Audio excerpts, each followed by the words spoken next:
Earth signs, tignan natin kung ano po yung mensahe para sa'yo ngayong araw. Keep in mind po na ito ay general reading lamang. So, hindi po lahat ay makaka-relate. So, be open-minded. Sa mga hindi pa po nakasubscribe dito sa ating channel, please subscribe na po kayo. And pa-like na din po ng ating video. At sa mga nice pong mag-avail ng ating private readings, Lucky Stones and Amulet, makikita nyo po yung link sa description box below. Tarot Intentions by Aliana Reese. Okay, tignan natin. Spirit Guide, mensahe po natin. Mensahe po natin, Spirit Guide for Earth Signs. Ano po ang pwedeng mangyari sa araw ni Earth Signs ngayon? Mayroon tayo ditong remember. Ayan, we have awakening. So, pwedeng magigising kayo ngayon, Earth Signs, na hindi ko alam kung lungkot ba yung nararamdaman ninyo, excitement ba, pero kasi may naaalala kayo dito. So, more on siguro nalulungkot kayo dun sa mga naalala ninyo. Magigising yung iba sa inyo na pwedeng may luha kayo sa mata. Oo. Reflections, projections. Okay. Naaalala mo yung mga pinakita sa'yo, yung mga pinaramdam sa'yo.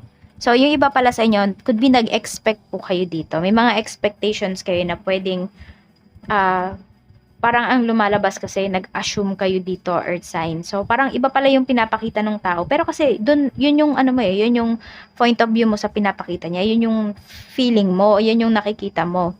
Pero iba pala yung pinakita sa'yo ng taong ito. Ayan o, close off, guarded resistance. So alam nyo, merong nagpa-fall sa inyo dito. Tapos nung na-fall na kayo, parang iniwasan na kayo.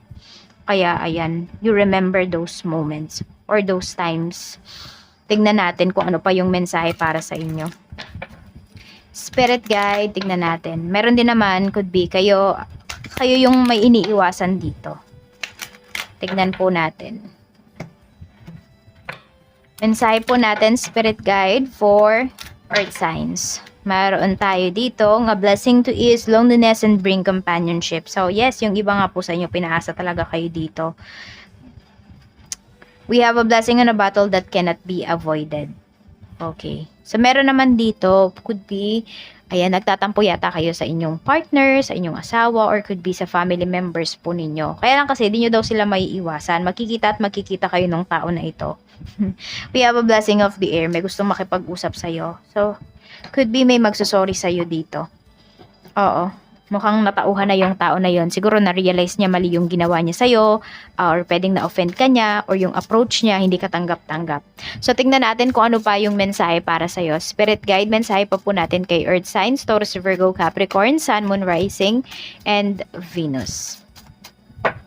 Kuha pa tayo ng iba pang mga cards. Okay? Tingnan natin, Spirit guide, mensahe po natin. Mensahe po natin, Spirit guide for Earth signs, Taurus, Virgo, Capricorn. Mayroon tayo ditong Hangman and Queen of Cups. Pagdating ito sa trabaho. So, meron bang nagbabalak dito na mag-resign? Ayan. So, parang kasing yung lahat ng mga nangyayari sa career mo ngayon, parang yun dun ba pumupunta na magre-resign ka na or gusto mo nang mag-resign? Siguro hindi mo siya talaga nakikitaan ng growth. Ang tagal mo ding talagang nagtiyaga, Earth signs, dito pagdating sa trabaho. Ayan o, Queen of Cups. Kasi hindi lang sarili mo yung iniisip mo eh. 'Di ba? Actually, pwede kang mag-resign anytime kung gugustuhin mo. Kaya lang kasi pwedeng meron kang pamilyang binubuhay. Tapos yung iba naman po sa inyo, naiisip nyo na madami pang gagawin dito sa work, sa workplace, ganyan. Hindi makakahanap ka agad ng kapalit mo. So parang laging kayo yung naiipit dito sa sitwasyon. Ayan. So, ayan siguro na-feel mo, naiipit ka sa isang sitwasyon dito sa trabaho ngayon. So, tignan po natin pagdating naman sa negosyo. Kung meron po kayong negosyo. Pagdating naman sa iyong negosyo, Two of Swords and Temperance. Ayan, ayaw nyong magpadalos-dalos dito ng desisyon. Tapos meron din kayong mga tinatapos pa dito. Hindi ko alam kung saan ba galing yung puhunan ninyo. Kung utang ba yan, Earth signs. Kasi ito, parang gusto nyo munang tapusin yon bago kayo mag-decide dito. Or pwede nga yung iba po sa inyo is meron kayong mga sinisingil. Ayan. Actually, naano na kayo dito eh. Nahihirapan na talaga kayo. Feeling ninyo nalulugi yung business ninyo dahil dito sa mga taong to. Kaya next time talaga, huwag kayong maging masyadong mabait pagdating dito sa inyong negosyo. Kaya kayo nagnegosyo para kumita po kayo. Or tanungin ko kayo, bakit ba kayo nagnegosyo? Earth signs. Kasi minsan iba-iba naman talaga tayo ng dahilan. Sabihin natin, gusto nyo lang ay ma-experience. May mga ganyan, di ba? Tas meron naman, gusto talaga nilang yumaman. Tas meron din naman, feeling nyo, wala kayong choice. So, bakit ba kayo nagnenegosyo?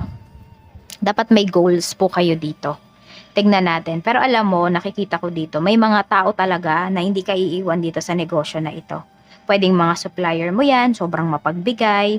I mean, hindi naman sa mapagbigay na hindi na nila papabayaran. Kung hindi, naiintindihan ka nila. So, parang hinihintay ka nilang makabawi dito. Tignan po natin pagdating naman sa pera. We have 6 of Swords and we have the Devil. Ito, may struggle din kayo, Earth signs, pagdating sa finances. Ayan po, tahimik lang kayo dito pero meron kayong pinoproblema sa pera. Kayo lang nakakaalam, ayaw nyo ipaalam sa ibang tao to. Tapos meron din dito, pwede nga po talaga na nagautang yung iba sa inyo. Kailangan nyo lang dito maayos na kausapin yung tao kung kayo po yung may utang. Oo, nakita ko naman kasi ginagawa mo lahat dito para makabayad ka talaga. And nakikita ko din sa'yo, ayaw mo namang umalis basta-basta na hindi mo pa nababayaran yung utang mo. Ayan. So, meron din naman, binabago nyo na yung ways ninyo pag-handle ng inyong finances, which is good. Dapat talaga baguhin ninyo kasi kung may nakikita talaga kayong mali or alam ninyo na parang bakit ganun, ito yung pumapasok na pera sa akin pero ang bilis lang niyang maubos. Ano ba yung pwede ninyong tanggalin para kahit papano makapag-save kayo dito? Or ano ba yung pwede ninyong rakitin pa, hindi ba? Para madagdagan po yung source of income ninyo. Yung iba dito kasi meron kayong mga meron kayong mga maling ginagawa pagdating sa finances niya. I mean, hindi naman siya mali, pero sabihin natin, pwedeng luho yung mas inuuna nung iba sa inyo. Oo. Kaya yung iba, pwedeng na babaon talaga kayo sa utang. Kung hindi man kayo yan, pwedeng isa sa family po ninyo, isa sa family members ninyo na pwedeng kayo yung nagsasuffer. Kasi pwedeng ginagamit yung inyong pangalan. Tignan natin pagdating naman po sa love life, spirit guide, para po sa mga single natin dyan. We have 8 of Swords and we have Judgment. Okay, para dito sa mga single natin, mukhang di pa kayo talaga nakaka-move forward. Tapos, ayun,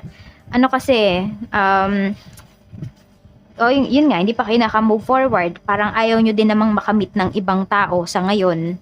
So, ang focus nyo lang is pag-heal. Ayan po. So, pinagpo-focusan nyo talaga yung sarili ninyo. Okay lang yun. 'Di ba?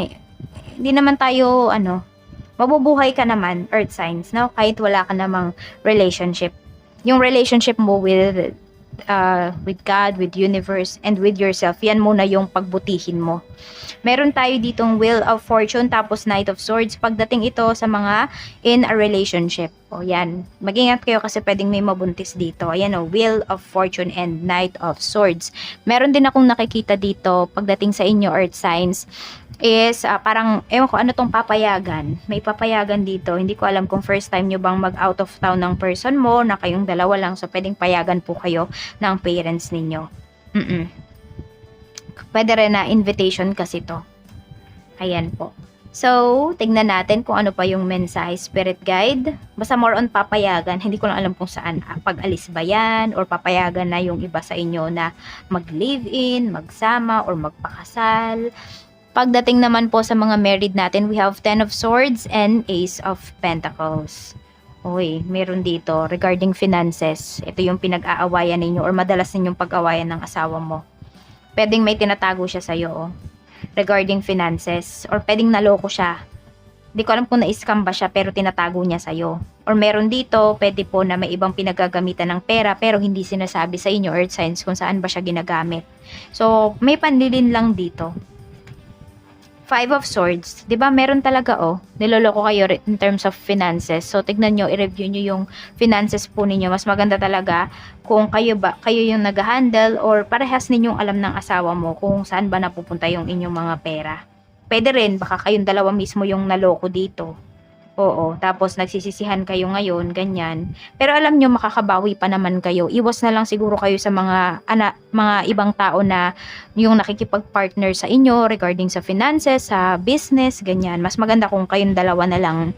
Oo. Tapos, Ito po yung lucky numbers nyo, 40, 29, and number 2. Maraming salamat, Earth Signs. Ingat ka po always and more blessings to come.